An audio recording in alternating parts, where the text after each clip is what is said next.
म्हणे माते म्हणे काय असं काय संकट पडलं? जालंधर मातला कुदृष्टी त्याची कैलासावर पडलेली आहे आणि जालंधर मरत नाही. जालंधर मरण्यासाठी आड येऊन राहिली त्याची पत्नी. काय येऊन राहिली? कारण ती पतिव्रता आहे. म्हणून इतिहासात असं सापडलं, नवऱ्यानं पुण्य केलं हे बायकोला भेटलं हे तर नाही सापडलं, पण इथं एवढं सापडते पत्नीचं पुण्य या जालंधरच्या पाठीशी आहे. कोणाचं? जर नसतं तर मा पार्वती विष्णुदेवाला सांगतच नव्हती. भगवान विष्णूला त्या ठिकाणी सांगते आताच्या आता जा हिचं पतिव्रत्य भंग करा. आणि जोपर्यंत महादेवाच्या भक्तीपासून वंचित होत नाही, जोपर्यंत इथं पतिव्रत्य भंग होत नाही, तोपर्यंत जालंधर आदिदेव महादेवाच्या हातून मारल्या जा. कारण कळून राहिलं एक शक्तीच्या पायाच्या पाठीशी आहे ती पत्नीची.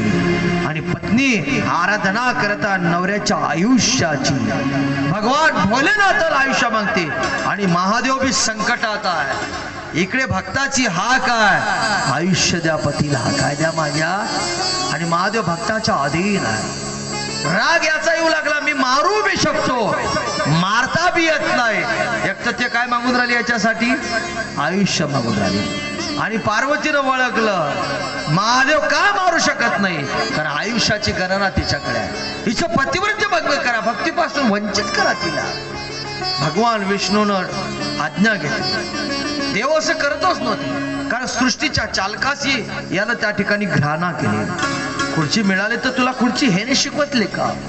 तेथून भुक्त्वा स्वर्ग लोकम विशालम क्षिणे पुण्य मर्त्य लोकम विशंती. खुर्ची चांगल्या कामासाठी असते, उपयोग घेतला पाहिजे. दुरुपयोग जर होत असेल तर आयुष्य तुझं बर्बाद होणार.